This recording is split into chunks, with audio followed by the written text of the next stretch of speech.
Hello students, IT brain में आपका स्वागत। तो एक बार फिर से वही चैप्टर आगे बढ़ाते हैं जहां तक हम पहुंचे थे। तो मैं आपको अपनी स्क्रीन पहले दे दूं, उसके बाद हम इस डिस्कशन को आगे बढ़ा पाएंगे। यहां तक कर चुके थे टाइप ऑफ फंक्शंस, हमारा आज का टॉपिक है, जिसमें दो फंक्शन पे हमारा डिस्कशन हो चुका था, आइडेंटिटी फंक्शन और कांस्टेंट, है ना। तो जिस एनसीईआरटी के टॉपिक पर मैं वो भी देख लें, सम फंक्शंस एंड देयर ग्राफ्स, इस टॉपिक पर हम लोग हैं एनसीईआरटी में। इस चैप्टर रिलेशंस एंड फंक्शंस, अभी हम 11th का रिलेशन एंड फंक्शन कर रहे हैं। इसकी 2 एक्सरसाइज हम कर चुके हैं, ये तीसरी एक्सरसाइज की तरफ बढ़ रहे हैं। तो टाइप ऑफ फंक्शन में पहला आइडेंटिटी फंक्शन, ऐसा फंक्शन जो रियल नंबर से रियल नंबर डिफाइन किया जाए और जिसमें प्री इमेज के रूप में रियल नंबर को लिया जाए और इमेज भी एक रियल नंबर, और जिस एलिमेंट को आप प्री इमेज के रूप में ले वही इमेज। तो ऐसे फंक्शन को आइडेंटिटी फंक्शन कहते हैं। अगर आइडेंटिटी फंक्शन का ग्राफ प्लॉट करें तो कैसा ग्राफ बनेगा, एक जनरल आइडिया देता हूं। जब आप 0 रखेंगे एक्स पे तो 0 ही आएगा आउटकम, 1 पे 1 आएगा, 2 पे 2, 3 पे 3। तो इस तरह से एक लाइन ओरिजिन से पास होने वाली एक लाइन बनेगी जिसका स्लोप 45 डिग्री होगा। ये सब हम कोऑर्डिनेट में पढ़ेंगे। फिलहाल आप ये समझ लें कि एक ऐसी लाइन बन रही है जो 0,0, 1,1, 2,2 इन सब चीजों से, इन सब पॉइंट से पास हो रही है। तो इस तरह से आप एक आइडेंटिटी फंक्शन को समझ सकते हैं। कांस्टेंट फंक्शन में इनपुट ऑल रियल नंबर्स हैं, आउटपुट कोडोमेन भी रियल नंबर हो सकता है, कल हमने बात की। यहाँ पर मैंने आउटपुट में कोडोमेन में केवल एक एलिमेंट के लिया है। मैं ये बताना चाहता हूं कि अगर केवल के को रखेंगे आप कोडोमेन में तो भी ये परफेक्ट है। अगर आप ऑल रियल नंबर्स लिख देंगे तो भी कोई दिक्कत नहीं है, क्योंकि कोडोमेन में एक्स्ट्रा एलिमेंट हो सकते, ठीक है ना। अब जब कांस्टेंट फंक्शन है तो हर एलिमेंट का इमेज के पे बनेगा। यानी इसका ग्राफ अगर हम प्लॉट करने की कोशिश करें तो कैसा ग्राफ बनेगा, एक बार वो भी देखें। आप इनपुट में 0, 1, 2, 3 कुछ भी लगाएं, आउटपुट के आएगा। तो 0 पे के, 1 पे के, 2 पे के, 3 पे के। और आप 9th स्टैंडर्ड में कोऑर्डिनेट शोइंग चैप्टर पढ़ चुके हैं, तो ये सब आपको बताने की जरूरत नहीं है। आप कोई भी इनपुट वैल्यू लगाएंगे आपका आउटपुट के आएगा। यहाँ पर मैंने इस हाइट को के माना, तो कोऑर्डिनेट 0, के, 1, के, 2, के, 3, के सब इस लाइन के पार्ट। तो कांस्टेंट फंक्शन एक्स एक्सिस के पैरेलल एक लाइन होती है और आइडेंटिटी फंक्शन बिल्कुल सिमेट्री मेंटेन करती हुई ऐसी लाइन होती है जो ओरिजिन से पास होती है और 45 डिग्री एंगल बनाती है एक्स और वाई दोनों एक्सिस के साथ, सिमेट्रिकली निकलती है, ठीक है। तो आइडेंटिटी फंक्शन हो गया, कांस्टेंट फंक्शन हो गया। तीसरे फंक्शन पे आते हैं, कुछ और बेसिक फंक्शंस पे एक बार बात करते हैं। जैसे एक बहुत इंपॉर्टेंट फंक्शन होता है अलजेब्रिक फंक्शन। ये क्या है जरा देख लीजिए। अलजेब्रिक फंक्शन का मतलब कोई भी ऐसा फंक्शन जो अलजेब्रा के रूल्स पे बना हो। जैसे अलजेब्रिक फंक्शन के अंदर एक सब कैटेगरी पे बात करते हैं, लीनियर फंक्शन। अब लीनियर फंक्शन बोलने का क्या मतलब है, देखिए मान लीजिए मैंने एक फंक्शन एफ डिफाइन किया जो मैंने रियल नंबर से रियल नंबर तक डिफाइन किया, और फंक्शन को डिफाइन करने के लिए मैंने एफ एक्स की वैल्यू रखी 2x+7। यहाँ पर आप 2x+7 की जगह कुछ और भी रख सकते हैं, बस एक लाइन की इक्वेशन की रिक्वायरमेंट है। तो आपने x को इनपुट लिया, 2x+7 को आउटपुट, आपने लीनियरली कनेक्ट किया। एक बात यहां पर सुने, लीनियर कनेक्शन का मतलब होता है कि आप वेरिएबल पे 1 पावर रख के काम करेंगे। आप वेरिएबल को 1 पावर, तो यहां पर आपने वेरिएबल को 1 पावर दे रखी है, इसीलिए ये लीनियर फंक्शन है। अब अगर इसका ग्राफ प्लॉट किया जाए तो कैसा ग्राफ बनेगा, देखें। जब आप x को 0 पुट करेंगे तो ये 7 आएगा, 0 पे 7, 1 पुट करेंगे तो 9 आ जाएगा और 2 पे ये 11 आ जाएगा। यानी जो लाइन बनेगी वो कुछ इस तरह, कुछ ऐसी लाइन, ठीक है ना। तो x एक्सिस पे एक पॉइंट होगा 0, y एक्सिस पे एक पॉइंट होगा 0,9, उससे पास होने वाली लाइन कुछ इस तरह। तो ये आपका 0,9 हो गया और डिफरेंट पॉइंट। तो ये है आपका अलजेब्रिक फंक्शन का पहला पार्ट, लीनियर फंक्शन। इसके और अंदर के सब पार्ट्स के बारे में जानिए।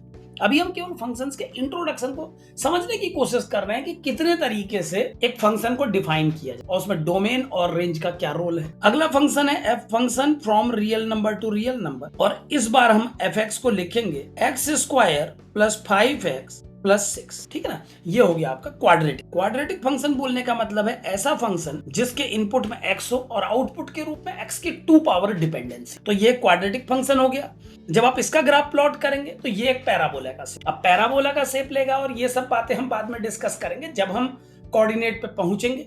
फिलहाल आप ऐसे समझ लें कि अगर आप कुछ कोऑर्डिनेट की मदद से ड्रॉ करें तो कैसा ड्राइंग बनेगा, एक अनुमान लगा लेते हैं। अगर आप x को 0 लगाएंगे तो ये 6 आएगा, 0 पे 6 यानी 0,6 इस पे होगा। और आप अगर x की जगह लगाएंगे 1 तो 1 पे ये आ जाएगा 6, 5 और 1 यानी 12, 1 पे 12 यानी यहाँ कहीं पर है 1, 12 पॉइंट यहाँ कहीं पर आएगा। एक काम करते हैं, पॉइंट को थोड़ा डाउन कर लें ताकि ये ग्राफ ऊपर वाले ग्राफ से ओवरलैप ना। यहाँ पर आप 0,6 को मान लीजिए और यहाँ पर आप 1,12 को। अब एक नॉर्मल सी बात, 1-2 पॉइंट बना के लाइन खींची जा सकती है, लेकिन एक पैराबोला या एक कर्व को ड्रॉ नहीं किया जा सकता। तो समझना पड़ेगा। अब यहाँ पर ध्यान देना, एफ एक्स बराबर x² + 5x + 6 है ना। तो अगर मैं इसके फैक्टर बनाऊं या इसको परफेक्ट स्क्वायर फॉर्म में जमाऊं तो ये कैसा जमेगा, देखिए ये बनेगा x square plus 2 into x into 5/2। मैंने 5x को 2 इंटू एक्स इंटू 5/2 लिख दिया है। ऐसा करने की वजह एक बार समझें, एक्चुअल में परफेक्ट स्क्वायर फॉर्मेट जमाने के लिए हम एक्स स्क्वायर को ए स्क्वायर के प्लेस पे लेते हैं फॉर्मूले में, और 5x जो x की 1 पावर का टर्म होता है उसको 2ab बनाना चाहते, तो x स्क्वायर हमको मिल गया ये पहला टर्म, और 2ab के रूप में हमको ये मिल। अब हमें ये पता लग गया कि b का रोल 5/2 प्ले करेगा, तो 5/2 का स्क्वायर ऐड करके उतना ही सबट्रैक्ट कर देते हैं, कैलकुलेशन बैलेंस प्लस 6 लिख देते हैं। तो अब क्या है, इस जो टर्म मैंने लिखा है इसके जो शुरू के 3 टर्म है, ये 3 टर्म आपका a square plus B square plus 2ab बन जाएंगे। तो इन तीनों को a square plus B square plus 2ab में बिल्कुल एक फॉर्मूले का फॉर्म दे दीजिए, तो ये बन जाएगा x प्लस 5/2 का होल स्क्वायर, और आगे होगा प्लस 6 और माइनस 25। अब ये जो 5/2 का होल स्क्वायर टर्म था इसको मैंने 25/4 लिख दिया विद नेगेटिव साइन। 6 आपका ये दिख ही रहा है आपको, और ये शुरू के 3 टर्म जो है ये a प्लस बी का होल स्क्वायर। अब यहां से आगे बढ़ाऊंगा, गौर करते रहिए। ये बन गया x प्लस 5/2 होल स्क्वायर, और ये बन जाएगा -1/4। ये एलसीएम लेके कैलकुलेट करना आपको आता है, तो इस हिस्से को सॉल्व करके -1/4 आ गया है। अब देखिए ये जो लुक आपको दिखाई दे रहा है fx का परफेक्ट स्क्वायर फॉर्मेट में लिखने के बाद, तो इसको देखिए कोई भी क्लियरली कह सकता है कि fx की वैल्यू को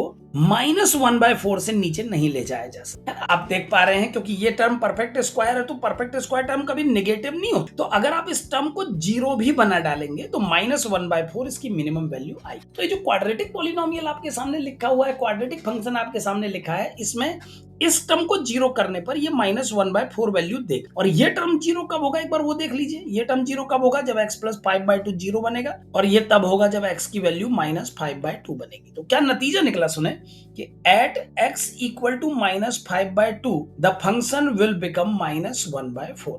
यानी जब x की जगह -5/2 लगाएंगे तो fx की सबसे छोटी वैल्यू -1/4। अब सब कुछ क्लियर है कि अगर आप x की जगह -5/2 माने यहाँ कहीं पर लगाएंगे वैल्यू, अगर 6 मैंने इतना माना तो -5/2 यहाँ कहीं मानना चाहिए, तो x की वैल्यू fx की वैल्यू -1/4 माने यहाँ कहीं। तो एक आइडिया लग गया है कि ग्राफ किस तरह का होना चाहिए, ग्राफ की शक्ल का एक एस्टिमेट लग गया है कि किस तरह का ग्राफ बनाने का चांस बन रहा है। तो आप ऐसे एक ग्राफ को प्लॉट कर सकते हैं, ठीक है ना। तो इस पॉइंट से गुजरने वाला ग्राफ है, कुछ ऐसा बनेगा। आप अनुमान लगा सकते हैं कि सबसे नीचे वाला पॉइंट ये बनेगा, उसके बाद ये ग्राफ ऐसे ऊपर। तो इस तरह से क्वाड्रेटिक को परफेक्ट स्क्वायर फॉर्म में बना करके हम एक क्वाड्रेटिक का बॉटम पॉइंट पता कर सकते हैं। 2 बातें यहाँ पर समझा देता हूँ, हालांकि बाद में जब कोऑर्डिनेट पढ़ेंगे तो ये सब बातें क्लियर हो ही जानी है, लेकिन अभी एक बात समझ लें कि जब आप किसी क्वाड्रेटिक पॉलिनोमियल को देखते हैं तो एक्स स्क्वायर के आगे जो साइन होता है, उस साइन से हमें यह पता लग जाता है कि बनने वाला कर्व अप फेस होगा या डाउन, अप फेस होगा या डाउन फेस होगा, पता लगता है एक्स स्क्वायर के आगे साइन से। यहाँ पर प्लस लगा हुआ है, खाली स्पेस मतलब प्लस लगा है,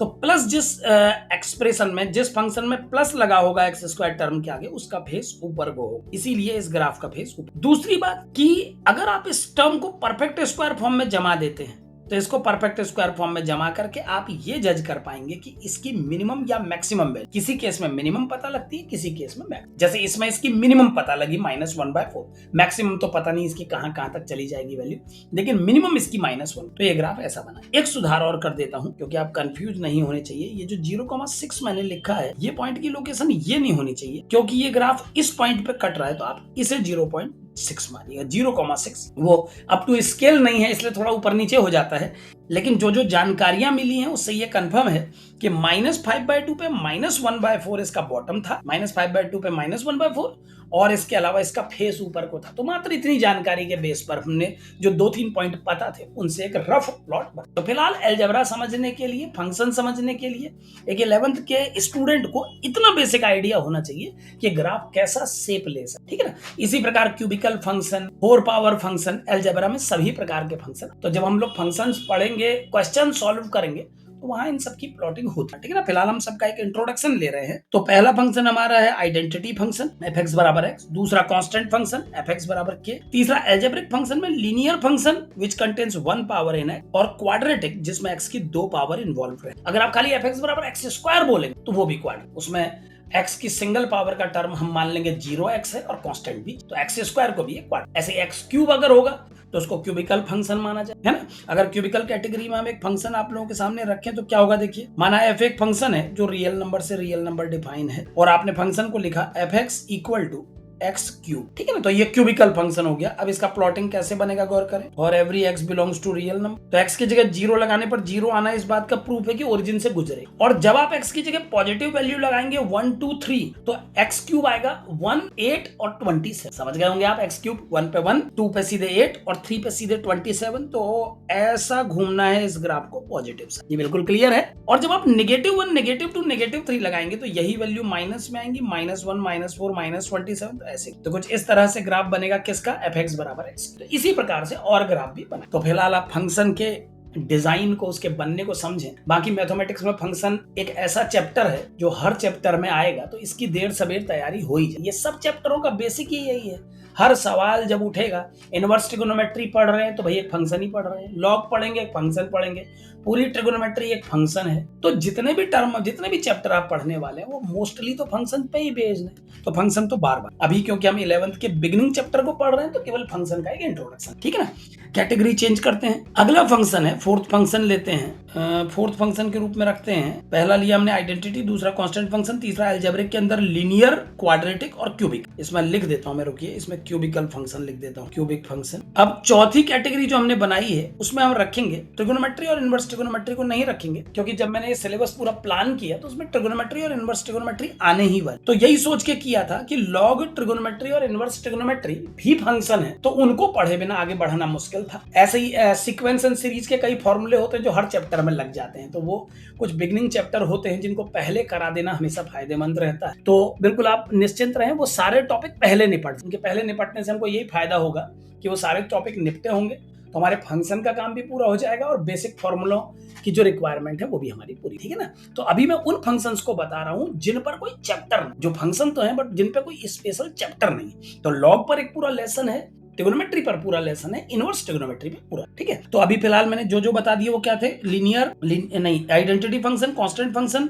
अलजेब्रा में लीनियर, क्वाड्रेटिक और क्यूबिक फंक्शन। अब चौथे फंक्शन के रूप में लेते हैं ग्रेटेस्ट इंटीजर। ग्रेटेस्ट इंटीजर ये एक नया फंक्शन होता है 11th के बच्चे के लिए, जो उसने 10th क्लास तक बिल्कुल नहीं छुआ हो। क्या है ग्रेटेस्ट इंटीजर फंक्शन, देखिए। ग्रेटेस्ट इंटीजर फंक्शन का मतलब है एक फंक्शन जो कि डिफाइन आप रियल नंबर से कर सकते हैं, कोडोमेन आप कुछ भी रखिए, कोडोमेन आपकी चॉइस पे, बट कोडोमेन ऐसा होना चाहिए कि डोमेन के हर एलिमेंट को इमेज में 2-4 एक्स्ट्रा एलिमेंट आर कोडोमेन में पड़े रहे चलेगा, कम नहीं, कोडोमेन में सबकी इमेज हो। तो ग्रेटेस्ट इंटीजर फंक्शन एफ एक ऐसा फंक्शन है जो रियल से रियल डिफाइन होता है। और कंस्टेंट क्या लगता है वो सुनिए, कंस्टेंट ये लगता है कि जब किसी एक्स के लिए एफ एक्स को डिफाइन किया जाता है तो उस एक्स की इंटीग्रल वैल्यू को ही आउटकम के रूप में लिया है। ऐसे इसको रिप्रेजेंट करते हैं, एफ एक्स बराबर एक्स इन द बॉक्स, जो बड़ा बॉक्स होता है, ग्रेटर बॉक्स उसको लगाते हैं, बिगर बॉक्स, और इस तरह से इसको प्रेजेंट किया जाता है। और इसका मतलब होता है आप x की इंटीग्रल वैल्यू, अब x की इंटीग्रल वैल्यू लेंगे। इस बात को बताने से पहले थोड़ा सा मैं एक इंटीजर या किसी फ्रैक्शनल नंबर या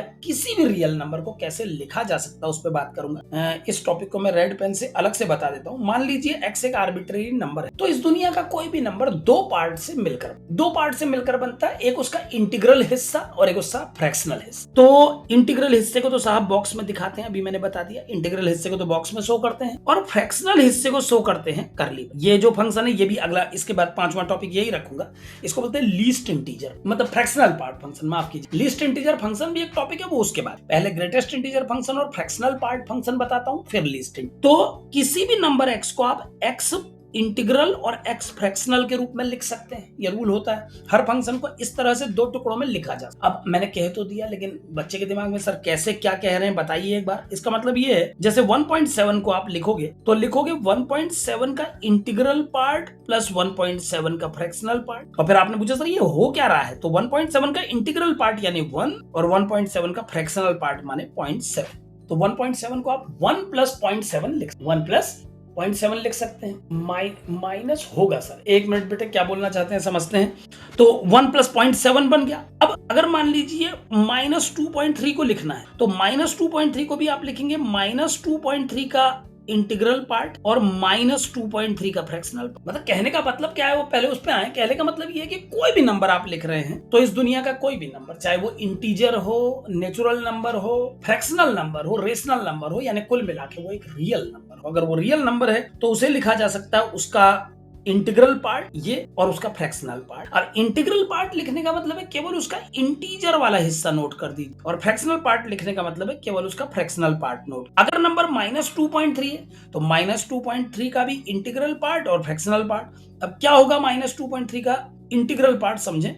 -2.3 को अगर इंटीजर और फ्रैक्शन में तोड़ा जाए तो पहले एक रूल सुन ले, फ्रैक्शन कभी भी निगेटिव। जब कभी आप किसी नंबर को तोड़े तो फ्रैक्शनल पार्ट कभी निगेटिव। फ्रैक्शनल पार्ट की वैल्यू 0 और 1 के ओपन इंटरवल में होती है हमेशा। 0 तो क्लोज कर सकते हैं, 1 के ओपन इंटरवल पे होती है। तो यहां पर जब -2.3 से पूछा जाएगा कि भाई कैसे टूटोगे, तो कई बच्चे गलती से -2 -0.3 लिख देते हैं, ये गलत है। माइनस फ्रैक्शनल पार्ट को आप माइनस में नहीं ले सकते, आपको इसको लिखना पड़ेगा -3 + 0.7, -3 + 0.7, ठीक है ना। तो जब आप इसको लिखेंगे तो -3 + 0.7 लिखेंगे, यानी इसका जो इंटीग्रल पार्ट है वो हो जाएगा माइनस, ये पार्ट -3 और ये पॉइंट बनेगा 0.7 प्लस। यानी बस एक बात अपने माइंड में रखनी है कि जो फ्रैक्शनल पार्ट होता है किसी नंबर का वो हमेशा, है ना, वो जो फ्रैक्शनल पार्ट होता है वो हमेशा पॉजिटिव। ये 0.7 है, ये माइनस, तो -2.3। एक रूल और बता देता हूं, किसी भी नंबर का जब आप इंटीग्रल पार्ट लिखते हैं तो नियम होता है, इसका नाम ग्रेटेस्ट इंटीजर फंक्शन है। पहले इसका मतलब समझ ले। ग्रेटेस्ट इंटीजर फंक्शन का मतलब है किसी भी नंबर का ग्रेटेस्ट इंटीजर फंक्शन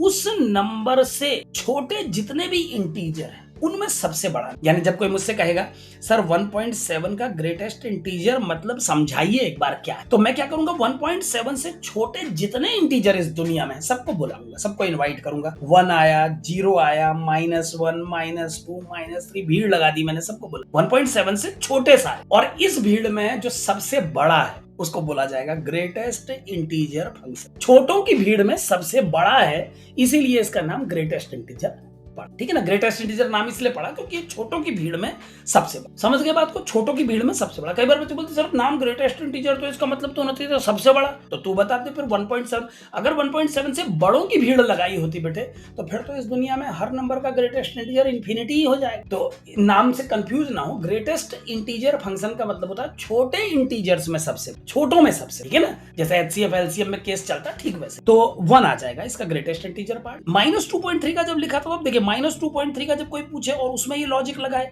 तो ठीक है, -2.3 से भी हम रिक्वेस्ट करेंगे अपने से छोटे सारे लोगों को इनवाइट करो। तो -2.3 से छोटे लोग हैं -3, -4, -5, -6 एंड डैश। और इन छोटों की भीड़ में जो सबसे बड़ा है वही ग्रेटेस्ट, तो इसका ग्रेटेस्ट इंटीजर भी -3 बिल्कुल परफेक्ट। जब ग्रेटेस्ट इंटीजर बन जाए तो ग्रेटेस्ट इंटीजर बनाने के बाद पता लगा लें कितना और ऐड करने की रिक्वायरमेंट है। बस एक नियम कभी ना तोड़ें कि फ्रैक्शनल पार्ट हमेशा पॉजिटिव होना चाहिए, उसे निगेटिव में आप नहीं लिख सकते। कृपा करके -2.3 को कभी -2 -0.3 उससे सवाल कर, ठीक है। चलिए, तो ग्रेटेस्ट इंटीजर फंक्शन fx का मतलब है इंटीग्रल वैल्यू। अब अगर इसके ग्राफ की बात की जाए तो कैसा ग्राफ प्लॉट होगा एक बार देखें। अगर इसका ग्राफ बनाए तो कैसा बना, अब देखिए अगर हम 0 का बनाए तो 0 पे वैल्यू 0 होगी, 0.1 पे भी 0, 0.9999 तक 0 ही रहे, क्योंकि आपको पता है 0.999 में इंटीग्रल हिस्सा। जैसे ही 1 पे पहुंचेंगे ये जंप मार के ग्राफ ऊपर जाएगा और 1 के बाद 1.999 तक ये ऊपर ही रहेगा, और जैसे 2 का लेवल पार होगा फिर ये 2 पे। तो ऐसा जो लैडर लाइक ग्राफ होता है, ऐसा ग्रेटेस्ट इंटीजर फंक्शन का ग्राफ ऐसे सीढ़ी नुमा, जैसे सीढ़ी के स्टेप्स, ठीक है ना। ऐसे नेगेटिव साइड भी ये सीढ़ी कंटिन्यू रहेगी, जैसे इस लाइन के बाद अगली लाइन नीचे तरफ बनाओगे तो यहां पर बनेगी, तो ये सीढ़ी प्लस से माइनस की तरफ पूरी, ये ग्रेटेस्ट फंक्शन, ठीक है ना। आगे बढ़ते जाते हैं, अभी रुकना नहीं है बिल्कुल। पांचवें फंक्शन के रूप में आपके सामने रखूंगा मैं फ्रैक्शनल पार्ट फंक्शन, जिसका वर्णन तो ऊपर ही कर दिया मैंने, फ्रैक्शनल पार्ट फंक्शन पूरा ऊपर एक्सप्लेन कर दिया है। एक बार बस इसकी औपचारिकता पूरी कर देता हूं। माना f एक फंक्शन है जो रियल नंबर से रियल नंबर डिफाइन हुआ है इस प्रकार कि जब fx की वैल्यू निकाली जाए तो वो केवल उसका फ्रैक्शनल हिस्सा ही हो, तो ऐसे फंक्शन को फ्रैक्शनल पार्ट फंक्शन कहते हैं for every x belongs to r, ठीक है ना। आप और क्या है मीनिंग वो समझ ही गए, ऊपर डिस्कस हो चुका है, मीनिंग क्या है इसका वो जान चुके हम लोग। बस एक बार ग्राफ देख ले, जब आप 0 लगाएंगे तो 0, क्योंकि 0 में फ्रैक्शन कुछ नहीं है, 0.1 पे 0.1, 0.2 पे 0.2, 0.999 पे 0.999 यहाँ। और जैसे ही आप 1 का निकालेंगे, जैसे माना आपने कहा सर 1 का फ्रैक्शनल पार्ट कितना होगा, इट इज 0, क्योंकि 1 के पास भी फ्रैक्शनल पार्ट, तो इसका नेचर भी समझ जाइए, हर इंटीग्रल वैल्यू के आते ही ये फिर से 0 से दोबारा उठना शुरू करेगा। तो 0 पे 0, 0.1 पे 0.1, 0.2 पे 0.2, 0.9999 पे 0.99999 और 1 पे फिर से हुआ 0 और दोबारा एक बार सीढ़ी स्टार्ट, और ऐसे ही करके फिर नीचे जाएगा, फिर ऐसे करके आता जाए, ऐसे करके आता जाता, नीचे ऊपर ऐसे लगे। तो ये जो सीढ़ी ये वाला मतलब आरी के दांत होते हैं जैसे, वैसा है ना, आरी के जैसे दांत होते हैं उस तरीके का ग्राफ बनता है। ये इस तरह से बनाया जाता है आपका फ्रैक्शनल पार्ट फंक्शन। तो जो आपका ग्रेटेस्ट इंटीजर फंक्शन है वो लैडर लाइक होता है, और ये जो फंक्शन है ये आपका आरी के दांत, इस तरह से जैसे आरी होती है ना लकड़ी काटने वाली, उसके दांत होते हैं ना ऐसे, जैसे लकड़ी कटती है उसके जैसा ग्राफ बनता है इसका, और ऐसे ही बनता है। नेगेटिव साइड भी यही मेंटेन रहेगा, इसी तरीके से बनता है। नेगेटिव तो कभी होता नहीं, हमेशा पॉजिटिव ही रहता है।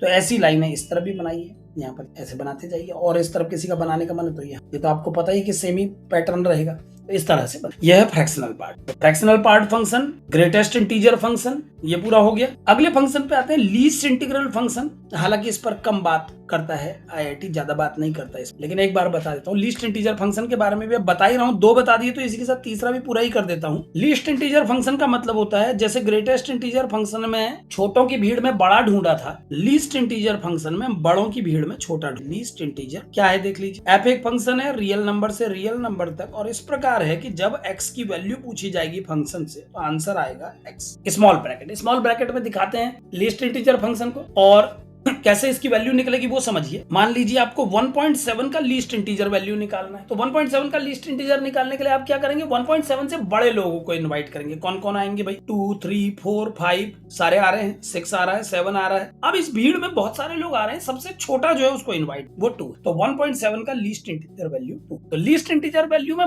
बड़ों की भीड़ में छोटा और ग्रेटेस्ट इंटीजर में छोटे इंटीजर्स की भीड़ में बड़ा, ठीक है ना। तो इसका वैल्यू 2 आ जाएगा। हालांकि इस पर ज्यादा बात नहीं होती है, इसलिए इस पर सवाल बनता हुआ कम देख, फिर भी जानकारी के लिए बता दिया। कैसा ग्राफ बनेगा वो भी देख लीजिए। 0 पे इसकी वैल्यू होगी 0, और 0.1 होते ही इसकी वैल्यू 1, क्योंकि ऊपर के इंटीजर देखने हैं। तो इसकी पहली सीढ़ी थोड़ा ऊंचाई पे बनेगी, है ना, और दूसरी सीढ़ी और ऊंचाई पे बनेगी। तो अगर आप इसको और ग्रेटेस्ट इंटीजर फंक्शन को एक साथ देखें तो उसकी पहली सीढ़ी सबसे नीचे थी, कहां गया हो, ये इसकी सबसे पहली सीढ़ी यहाँ थी, यहाँ एक्स एक्सिस, जबकि इसकी पहली सीढ़ी इतनी हो, तो एक सीढ़ी का होना ही चाहिए, क्योंकि 1.7 का ग्रेटेस्ट इंटीजर 1 है लेकिन लीस्ट इंटीजर 2 है, तो वो एक का गैप बना रहेगा। एक सीढ़ी ऊपर स्ट्रक्चर लैडर, बिल्कुल सीढ़ी जैसा, ठीक है ना। तो ये 3 फंक्शन जो है एक ही बिरादरी के हैं, greatest integer function, fractional part function, least integer. 6 पूरा हो गया। आगे बढ़ते हैं 7वें फंक्शन पे। अगला फंक्शन इंपॉर्टेंट फंक्शन मॉड्यूलस। सबका परिचय दे देता हूं। बाकी 3 फंक्शन ऐसे हैं जो चैप्टर वाइज परिचय हो जाएगा, उनका नंबर इसीलिए मैंने थ्योरी पढ़ाने में पहले लगाया। क्या है वो 3 चैप्टर, इनवर्स, मेन ट्रिगोनोमेट्री, और ये भी फंक्शन है। तो ये अब आने ही वाले हैं, इसलिए इनकी चर्चा आज नहीं करेंगे, ये चैप्टर ही आने वाले हैं। वैसे भी उनकी थोड़ी सी चर्चा करके काम चलेगा नहीं, वो एक डिटेल्ड स्टडी है उनकी। लॉग तो बेसिक है, जब 10th के बच्चे ने लॉग पढ़ा ही नहीं है तो लॉग का केवल नाम लेके क्या फायदा है, लॉग तो पूरा ही पढ़ाना पड़ेगा। ऐसे ट्रिगोनोमेट्री भी कंप्लीट करनी पड़ेगी, इनवर्स ट्रिगोनोमेट्री भी पूरी बतानी पड़ेगी। तो वो तीनों फंक्शन जो है कंप्लीट, ठीक है ना, कंप्लीट। चलिए, तो अगले में ये 7th है मॉड्यूलस फंक्शन। क्या है मॉड्यूलस फंक्शन समझिए। मान लीजिए एफ एक फंक्शन है जो रियल नंबर से रियल नंबर हम डिफाइन कर, और फंक्शन की तारीफ क्या है कि आपका जो आउटकम है वो एक मॉड्यूलस वैल्यू के रूप में दिया जा रहा है। सबसे पहले मॉड्यूलस वैल्यू की बात करते हैं, ये होता है मॉड्यूलस वैल्यू क्या है पहले ये देख लेते हैं। अब क्या है मॉड्यूलस फंक्शन, पहले देख लो। Modulus function f is a function from r to r, fx equal to x mod. अब मॉड्यूलस का मतलब क्या है पहले ये समझो। मॉड्यूलस को ऐसे समझो जैसे अगर मान लो हमें एक फंक्शन दिया है fx और उसका आंसर x मॉड्यूलस है, तो इस आंसर को मैं 3 पार्ट में ब्रेक कर देता हूँ। क्या ब्रेकिंग करूंगा समझिए। x मॉड का मतलब क्या होता है वो समझिए। x मॉड का मतलब होता है x मॉड का मतलब हो सकता है माइनस है, और x मॉड का मतलब 0 भी हो सकता है। यानी जब हम fx बराबर x मॉड, क्योंकि जब हम fx बराबर x मॉड लिख देंगे तो सवाल ये उठेगा ना x मॉड है क्या। जैसे अभी मैं ग्रेटेस्ट इंटीजर के लिए मैंने बड़ा बॉक्स बना दिया है, तो सवाल ये उठता है कि सर बॉक्स बनाना तो आसान है, बॉक्स का मतलब क्या है भाई, करेंगे क्या। तो करेंगे क्या, तो बगल में बताया कि जब आप इसकी वैल्यू निकालेंगे तो इसमें आने वाले इंटीग्रल पार्ट को, ऐसे ही फ्रैक्शनल पार्ट में इसके फ्रैक्शन को उठाएंगे, ऐसे ही आप जब लीस्ट इंटीजर निकालेंगे तो उससे बड़े इंटीजर को उठाएंगे। ऐसे ही जब मॉड्यूलस फंक्शन की बारी आती है तो मॉड्यूलस फंक्शन का मतलब 3 होता है, या तो इस x मॉड की वैल्यू x होती है, या ये 0 होती है, या फिर माइनस 3 वैल्यू इसकी होती है। अब ये वैल्यू क्या है सर, x मॉड को x कहा जाता है in the case when x is greater than 0। इसको माइनस x कहा जाएगा अगर x 0 से कम हो, और इसे 0 कहा जाएगा अगर x। तो आप डेफिनेशन को ऐसे याद रखें कि x मॉड तीनों वैल्यू देता है, x, 0 और माइनस x। अलग अलग परिस्थितियों में 0 कब देता है, जब वो 0 है। x अगर 0 तो 0 का मॉड 0 होता है, इसको लिख सकते हैं 0 का मॉड। किसी भी पॉजिटिव नंबर के लिए x मॉड x ही हो, और किसी भी नेगेटिव नंबर के लिए x मॉड माइनस x हो। इसका मतलब क्या जानते हैं, इसका मतलब अल्टीमेटली ये है कि मैं माइनस बर्दाश्त नहीं कर सकता। मुझे माइनस पसंद नहीं है, इसका मतलब मैं माइनस नहीं चाहता, क्योंकि जब मेरा नंबर पॉजिटिव है मैं बड़े खुशी के साथ एक्स को बाहर ले आया, लेकिन जब मेरा नंबर नेगेटिव था मैंने उसे एक और माइनस दिया, क्योंकि मैं जानता था कि इस एक्स के अंदर भी एक माइनस छुपा, उस माइनस को मारने के लिए मैंने एक माइनस और, माने हर स्थिति में मुझे पॉजिटिव आंसर चाहिए, ठीक है ना। इस बात को ध्यान से समझने की जरूरत है बेटे, इसको समझना पड़ेगा, क्योंकि देखिए मॉड्यूलस एक ऐसा टॉपिक है जो 5th 6th क्लास से ही बच्चा जान, लेकिन एक छोटे बच्चे के मॉड्यूलस समझने में और एक बड़े 11th के स्टूडेंट के मॉड्यूलस समझने में अंतर होना चाहिए। छोटा बच्चा जब पढ़ता है तो वो ऐसे सीखता है, -7 का मॉड 7, 7 का मॉड 7, ठीक है, उसे ये समझ में आता है बस मॉड कि नेगेटिव हो पॉजिटिव हो आंसर हमेशा प्लस में देना है, ठीक ना। बिल्कुल सही है, गलत कुछ नहीं है इसमें, -7 का मॉड भी 7 होता है, +7 का मॉड भी 7 होता है, सही है भाई, बिल्कुल सही है। लेकिन अगर मान लीजिए मैं आपसे पूछूं एक्स मॉड के, तो अब ये बच्चा आंसर नहीं है। कई बच्चे दे देते होंगे सर एक्स मॉड एक्स होगा, सिंपल सी बात। फिर उनसे पूछो -x मॉड क्या होगा, तो सर ये भी एक्स, क्योंकि उनका फोकस केवल बाहर लगे हुए साइन पर, वो इस वेरिएबल के नेचर को समझने की कोशिश नहीं कर रहे हैं। अब अगर छोटा बच्चा 11th का स्टूडेंट करेगा तो उसके लिए प्रॉब्लम हो जाएगी, वो इस तरीके के पैटर्न पे काम नहीं कर पाए। हाँ, ऐसा हो सकता है कि अगर बचपन से ही एक छोटी क्लास में बच्चा -7 मॉड को -7 लिखना शुरू कर दे, बहुत अच्छी, फिर वो 5th क्लास से एक बिल्कुल परफेक्ट स्टूडेंट बन के आगे को बढ़ेगा। वो बचपन से ही ऐसा सीख के आगे बढ़ेगा जिससे आगे भी उसको उलझन नहीं होगी। -7 का मॉड कभी भी कोई उससे पूछे तो बोले माइनस, यानी उसको ये बात समझ में आए कि नेगेटिव नंबर को एक माइनस मैंने अपनी तरफ से दे रहा है ना। तो -7 का मॉड -7 इट इज 7, और अगर +7 का मॉड आपसे कहा जाए तो इट इज 7, है ना। लेकिन एक्स में जब ये बात करते कोई पूछे एक्स मॉड क्या है तो चुप रहना है, कुछ बोलना नहीं है, एक्स मॉड क्या है नहीं पता, पहले आप बताइए एक्स पॉजिटिव है कि नेगेटिव। अब अगर आपसे बोला गया एक्स पॉजिटिव है तो आप बोलिए sir x answer for every x positive, और अगर आपसे कहा जाए एक्स मॉड की वैल्यू बताइए तो आप पूछिए एक्स क्या है, आपने बोला एक्स नेगेटिव है तो आप तुरंत आंसर माइनस है। और जब आप -x आंसर दे तो ये मत सोचिए कि सर अरे मॉड नेगेटिव कैसे हो गया, मॉड नेगेटिव नहीं हुआ, मॉड पॉजिटिव ही हुआ, मॉड पॉजिटिव ही हुआ है, क्योंकि जिस x की आप चर्चा कर रहे हैं वो x खुद भी नेगेटिव है, नेगेटिव इसके पास भी छुपा है और एक नेगेटिव बाहर से आपने और दे दिया, यानी कुल मिला के आपका इंटेंशन आंसर को नेगेटिव बनाने का नहीं है, आपका इंटेंशन आंसर को पॉजिटिव बना। तो इन दो वैल्यू को लगा के आप इस x को पॉजिटिव ही बना रहे हैं, तो ये पॉजिटिव x मॉड जब आप -x बोल रहे हैं तो ये x की पॉजिटिव वैल्यू, ठीक है ना। तो इन दोनों ही कंडीशंस में आप x आंसर को पॉजिटिव ही दे रहे हैं, ये भी पॉजिटिव। जब आप x मॉड को x बोल रहे हैं तो पॉजिटिव आउटकम है, जब आप x मॉड को -x बोल रहे हैं तो ये भी दोनों पॉजिटिव है ना। इन बातों को जरा ऐसे समझने की कोशिश करें, जैसे एक सिंपल से केस में थोड़ा और पास लाता हूं इस बात को तो आपको और क्लैरिफाई होगा। जैसे मान लो एक क्वेश्चन है x + 7 mod equal to 3, x + 7 mod equal to 3, आपसे इसको सॉल्व कीजिए। अब इसको सॉल्व कीजिए तो सिंपल सी बात है भाई, मॉड कैसे खोलूं, मॉड x + 7 में x क्या है मुझे नहीं पता, तो x + 7 के मॉड को ओपन करने में डिफिकल्टी है, कैसे इसको ओपन करूं। तो आपने सबसे पहला कंस्ट्रेंट लिखा कि सर अगर x + 7 एक पॉजिटिव नंबर है, मैं ये कल्पना कर, तो फिर तो इसको सीधे खोल दो, x + 7 इक्वल टू 3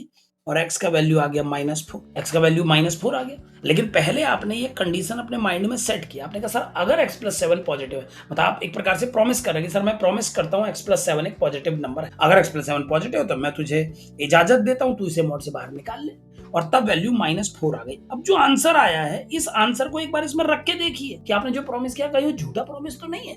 तो x की जगह -4 रख के आया, -4 + 7 3, 3 इज ग्रेटर देन 0, करेक्ट। इसका मतलब इस आंसर को एक्सेप्ट किया। और ऐसे ही अगर आप ऐसे करें, इफ x + 7 इज नेगेटिव, अगर x + 7 नेगेटिव होता तो फिर आप इस मॉड को क्या खोलते, नेगेटिव देके। अब यहाँ पर नेगेटिव देके खोल के कोई बच्चा ये ना समझे सर मॉड को माइनस में खोलते हो, आप ही करते हो बस ऐसा, और तो दुनिया मॉड को प्लस में खोलती है। नहीं, मैं भी प्लस में खोल, क्योंकि इस केस में मैंने x + 7 को एक नेगेटिव नंबर माना है, तो एक माइनस इसके पास है और एक माइनस मैंने और दे दिया, अब ये माइनस प्लस, मैंने भी प्लस बना, और कंडीशन है इतना 3 के बराबर है। अब सॉल्व करने दीजिए, -x - 7 3, तो -x का वैल्यू 10 आ गया और x का वैल्यू -10 आ गया, आंसर आ गया। खुश होने की जरूरत नहीं है, x की वैल्यू -10 यहाँ रख के, x की वैल्यू -10 यहाँ रख के देखिए, -10 रख के ये बनेगा -10 + 7 -3, जो कि 0 से छोटा। मैं इस आंसर को भी बधाई देता हूँ, ये भी सही, यानी ये आंसर भी करेक्ट है और ये भी, यानी इस क्वेश्चन के दो आंसर। x + 7 के पॉजिटिव होने की कंडीशन पर भी इसका एक आंसर निकला जो कि बिल्कुल सही पाया गया, और x + 7 के नेगेटिव होने की कंडीशन पर भी एक आंसर निकला जो कि सही। तो मॉड के क्वेश्चन जब सॉल्व किया, देखो मॉड के क्वेश्चंस में मॉड को खोलना सबसे चाहिए, मॉड को आप फ्री फोकट में नहीं खोल, मॉड को खोलने से पहले आपको कंडीशन बतानी पड़ती है कि भाई सर मैं ये शर्त लगाता हूं, इस प्रॉमिस के आधार पर मैं मॉड कभी भी खुलेगा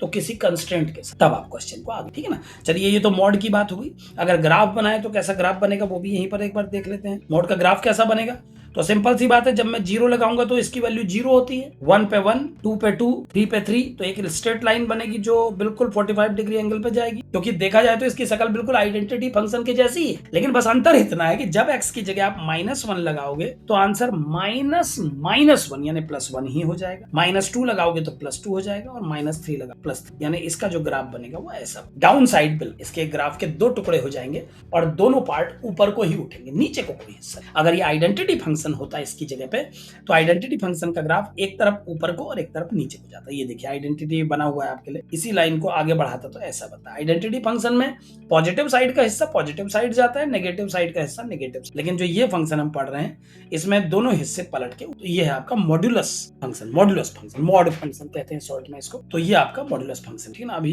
अगले लेवल पे जाने की स्थिति नहीं आई तो एक आध पेज इसमें और ऐड कर लेना। चलिए, तो ये तो मॉड्यूलस फंक्शन की बात आ गई, और आगे बढ़ते हैं। मॉड्यूलस फंक्शन के बाद एक आध फंक्शन और इंपॉर्टेंट उठाते हैं। अगला फंक्शन है मॉड्यूलस फंक्शन के बाद सिग्नम फंक्शन। एक सिग्नम फंक्शन करके है। सिग्नम फंक्शन का मतलब साइन फंक्शन है। एक्चुअल में सिंपल भाषा में बोले तो सिग्नम फंक्शन का मतलब है साइन फंक्शन। तो 8वां फंक्शन हम सिग्नम फंक्शन ले रहे हैं। सिग्नम मतलब साइन, जिसमें साइन देखा जाए। अब ये क्या है जरा समझ। एफ एक फंक्शन है जो आर से आर डिफाइन होता है, और इसको सिग्नम फंक्शन तब बोलेंगे जब एफ एक्स की वैल्यू आ जाए +1, 0 और -1, जब एक्स पॉजिटिव हो, जब एक्स 0 हो, जब एक्स, ठीक है ना। सिग्नम फंक्शन भी बिल्कुल नॉर्मल पिछले फंक्शन की तरह है, बट इसके 3 ही वैल्यू होंगे, एक +1, एक -1 और एक 0। 3 पॉसिबिलिटी। कैसा ग्राफ बनेगा, एक बार ग्राफ बनाते हैं फिर इस चर्चा को आगे बढ़। ग्राफ देखिए पहले, 0 पे 0, 0 पे 0, पॉजिटिव कोई भी वैल्यू आप x की जगह रखिए, आंसर +1। तो एक प्रकार का कांस्टेंट फंक्शन है ना, कांस्टेंट फंक्शन। 1 पे 1, 2 पे भी 1, 3 पे भी 1, 4 पे भी 1, यानी एक स्टेट। यहाँ पर एक सर्कल बना देता हूँ क्योंकि ओरिजिन को नहीं छूना है।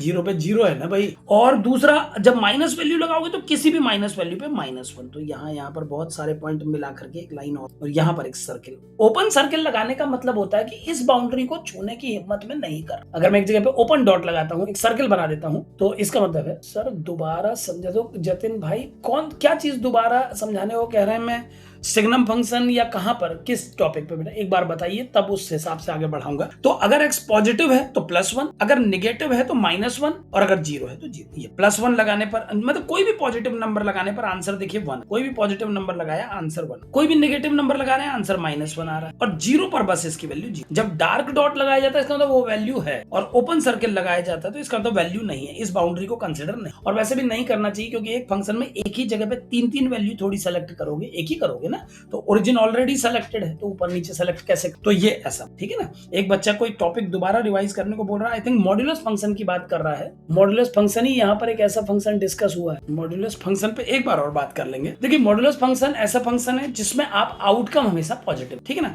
और रही बात इस तरीके की प्रॉब्लम्स की, तो ऐसी प्रॉब्लम्स अभी तो मैंने एज एन एग्जांपल बस एक कराई है, बाद में इस तरीके की प्रॉब्लम और भी सॉल्व कर दूंगा, ठीक है ना। अभी फिलहाल इस क्वेश्चन में मैंने ये किया था, एक बार इस x+7 को पॉजिटिव कंसीडर करके सॉल्व किया क्वेश्चन, एक बार x+7 को नेगेटिव कंसीडर। जब मैंने माना x+7 पॉजिटिव है तो x+7 को 0 से बड़ा मान के इसको मॉड से ओपन किया प्लस फॉर्म, है ना। और जब x+7 को मैंने नेगेटिव माना तो इसको मॉड से बाहर निकाला माइनस। इस कंडीशन को भी सॉल्व किया, इस कंडीशन जो आंसर आए जब उनको चेक किया तो इस कंडीशन को सेटिस्फाई कर, आंसर क्वेश्चन को सेटिस्फाई करते हुए हो, तो आंसर अगर क्वेश्चन को सेटिस्फाई करते हुए आ रहा है इसका मतलब वो एक्सेप्टेबल आंसर, ठीक है ना। चलिए, तो सिग्नम फंक्शन ये हो गया। सिग्नम फंक्शन में केवल साइन देखा जाता है फंक्शन का, और उसकी वैल्यू से कोई मतलब, यानी कि अगर इसको मैं वैल्यू के फॉर्म में बताऊं तो कैसे बताऊंगा, f10 की वैल्यू अगर सिग्नम फंक्शन के लिए निकाली जाए तो कितनी आएगी, वो आएगी सिग्नम फंक्शन 10। सिग्नम फंक्शन को f के प्लेस पे SGN करके सिग्नम फंक्शन, यानी कि F10 लिखने की बजाय इसको हम लिख सकते थे SGN